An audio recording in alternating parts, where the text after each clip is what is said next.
Здравствуйте, на телеканале «Новый век» программа «Вызов 112», в студии Эльвира Фазлиева.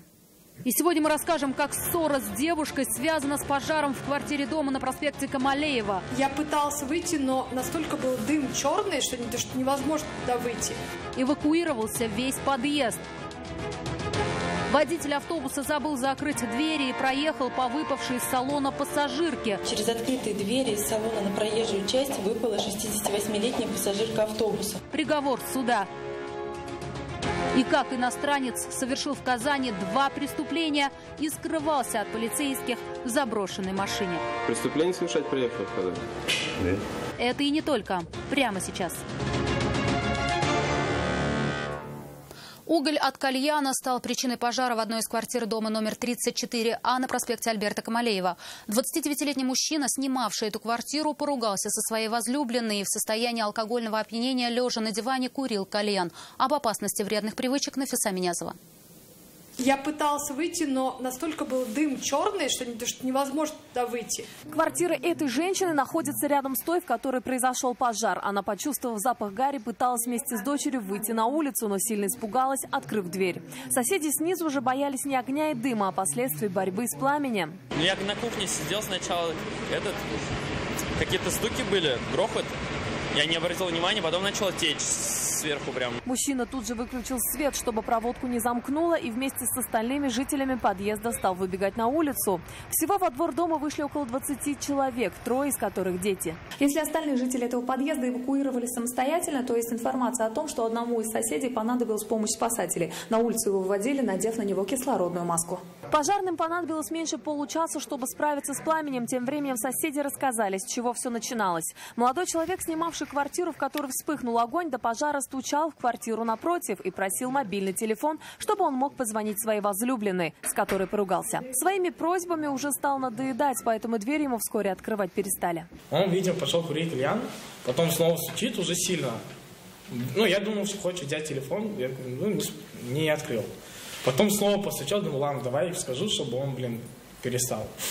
Мы открыли, я смотрю, тут дым идет. 29-летний молодой человек эту квартиру снимает. Он слово в слово подтвердил рассказ соседа. Кальян курил, уголь упал на кровать, и кровать загорелась.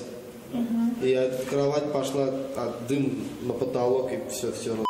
Мужчина уверяет, ответственности с себя за произошедшее не снимает. А как думаете, вы сейчас сами будете оплачивать? Естественно, сам буду оплачивать. А кто будет оплачивать? В результате пожара сгорела мебель на площади 2 квадратных метров, но от запаха гари и копоти пострадала вся квартира. Соседей снизу затопило. Причиненный ущерб пока не подсчитали. Нафиса Минязова, Константин Бушуев. Вызов 112. Сегодня исполняется 5 лет с момента пожара в торговом комплексе «Адмирал». Он вспыхнул без 5 минут час 11 марта 2015 года. С открытым огнем пожарные справились только в половине 10 вечера. Площадь пожара составила около 4000 квадратных метров. 19 человек погибли, более 70 получили ожоги и травмы. Среди погибших 9 иностранных граждан. Тела 13 потерпевших были обнаружены в ходе расчистки завалов. 4 человек скончались в больнице, еще 2 человека пропали без вести. Позднее пропавших признали погибшими. Всего из горящего здания в первые минуты были эвакуированы более 650 человек. Однако многие предприниматели, пытаясь спасти свой товар, вернулись в горящее здание, которое обрушилось, погребя под собой людей.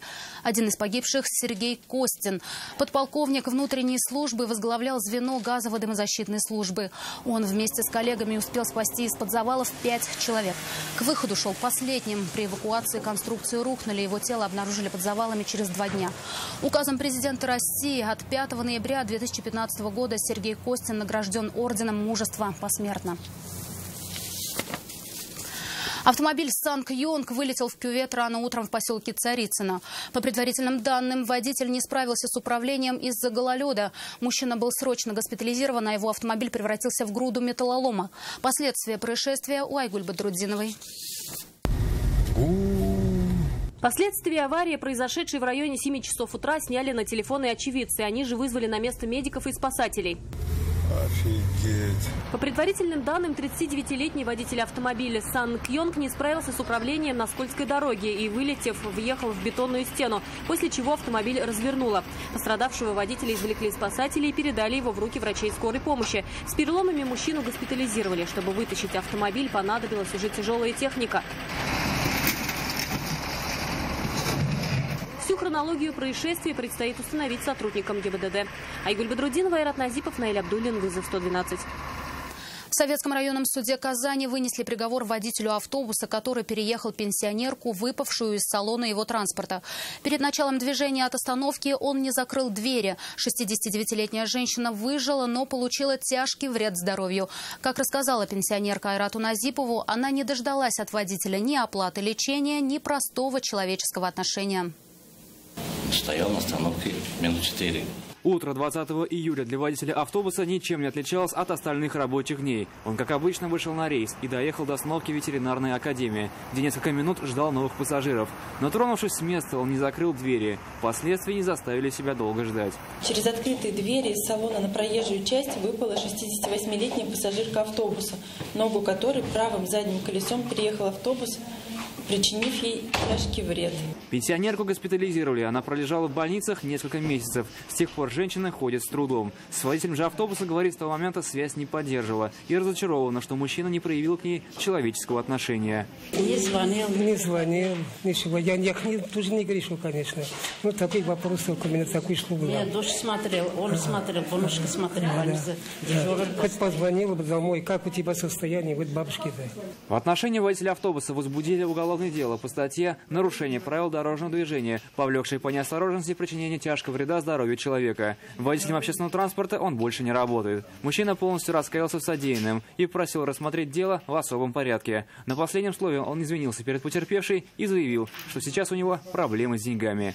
Организацию закрыли. Пускай помогает, а больше ничего не надо наказание. Только деньги получат на лечение.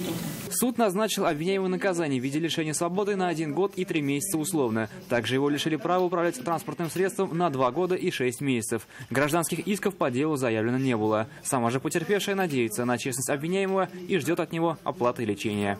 Айрат Назипов, Наиль Абдуллин, вызов 112. Автобус 46-го маршрута обстреляли из пневматического оружия в поселке Юдино. В этот момент в салоне общественного транспорта находились пассажиры. По счастливой случайности никто из людей не пострадал. В результате происшествия у автобуса разбились 2 боковых стекла, его сняли с линии и отправили на ремонт, что негативно сказалось на интервале движения автобусов по этому маршруту. 7-летний мальчик, которого пыталась зарезать собственная мать, выписан из ДРКБ.